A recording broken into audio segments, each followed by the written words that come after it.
Welcome to a Legal Lowdown. I'm your host, Matthew R. Carpenter, an attorney, and today's topic is smart contracts.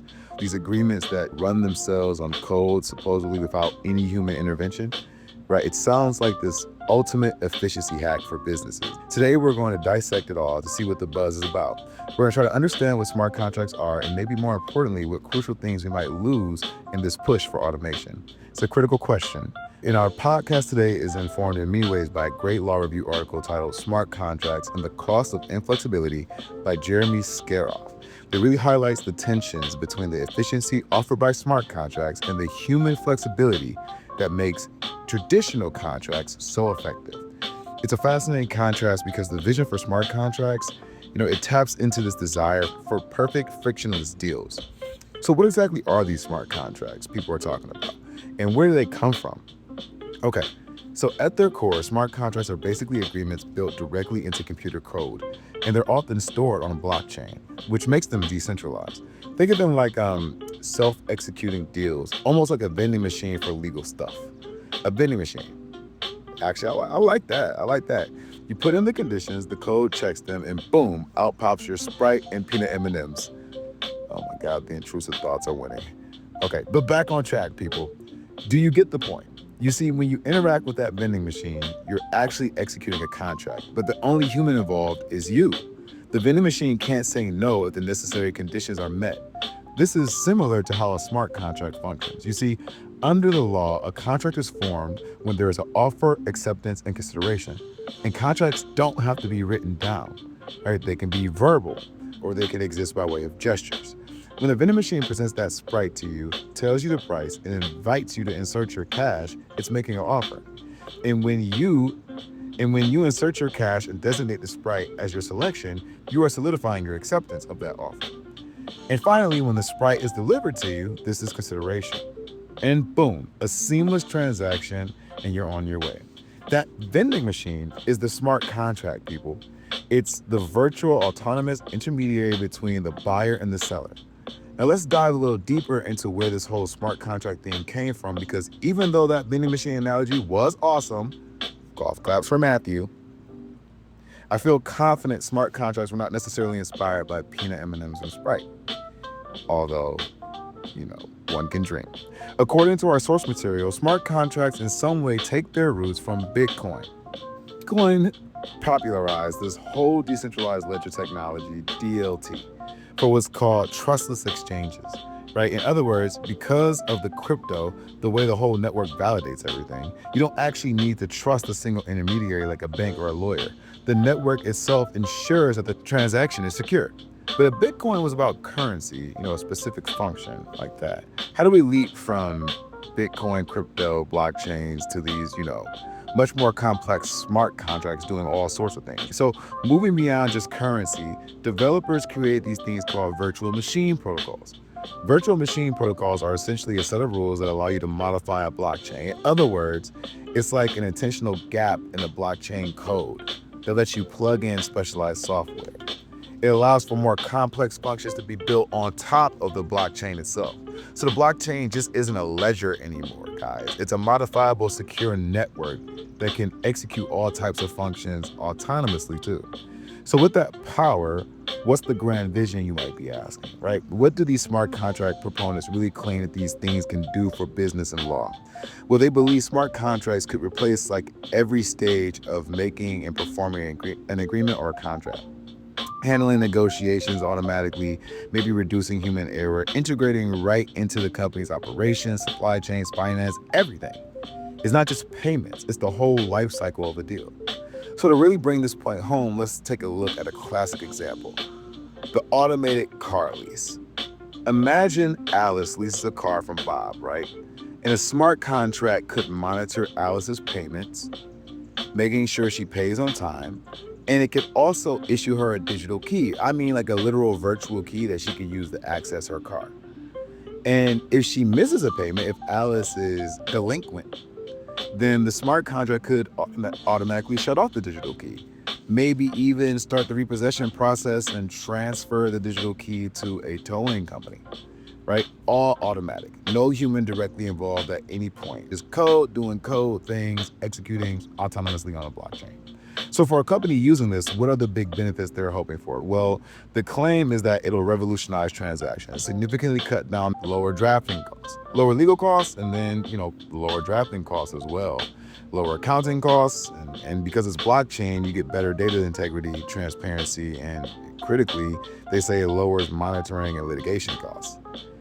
Okay, all right, let's relax, guys. Let's relax, developers, because I'm a litigator, all right? Let's calm down. But in all honesty, how is any of this even possible? Are we really in danger of losing our jobs? Well, the code is the enforcement mechanism, and disputes get resolved by the predetermined software parameters, not expensive legal fights. That's the theory. It's this idea of self-executing, self-regulating, super cheap transactions that are, winning the day in a lot of people's minds. The appeal is obvious. That level of efficiency is tempting. But if smart contracts are that powerful and so great, why are we still swimming in, traditional human language contracts, right? These messy little agreements, must still have something going for them. They must still have some riz. So according to the source material, that's the core tension. The benefit of traditional contracts all boils down to one word: flexibility.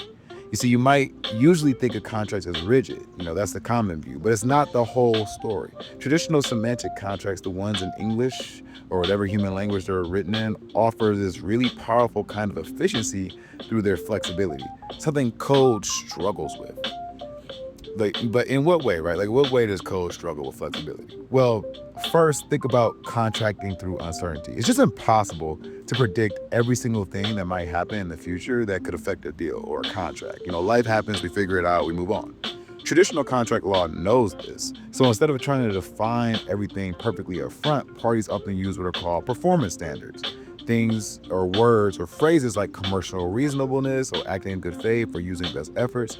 These terms aren't rigidly defined in the contract itself, and that's intentional. They gain their specific meaning over time based on the situation, the party's relationship, the context, the transaction history, industry norms that sometimes change, making this semantic flexibility vital. The absolute core challenge with smart contracts, by contrast, is that the demand for precision creates a problem when it comes to anticipating the future.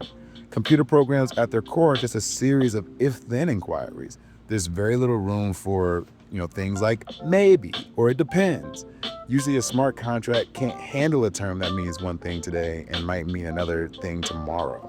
Modifications then become the bane or the Achilles heel of smart contracts. Rest up, Tyrese and Tatum, rest up. The source material suggests the only changes possible are ones you literally pre-programmed as options from the very beginning, right? You have to anticipate a lot, which shifts enormous cost and complexity to the initial drafting phase. Okay, so beyond precision, what about the relationship aspect of things, right? Smart contracts often seem geared towards anonymous or pseudo-anonymous parties.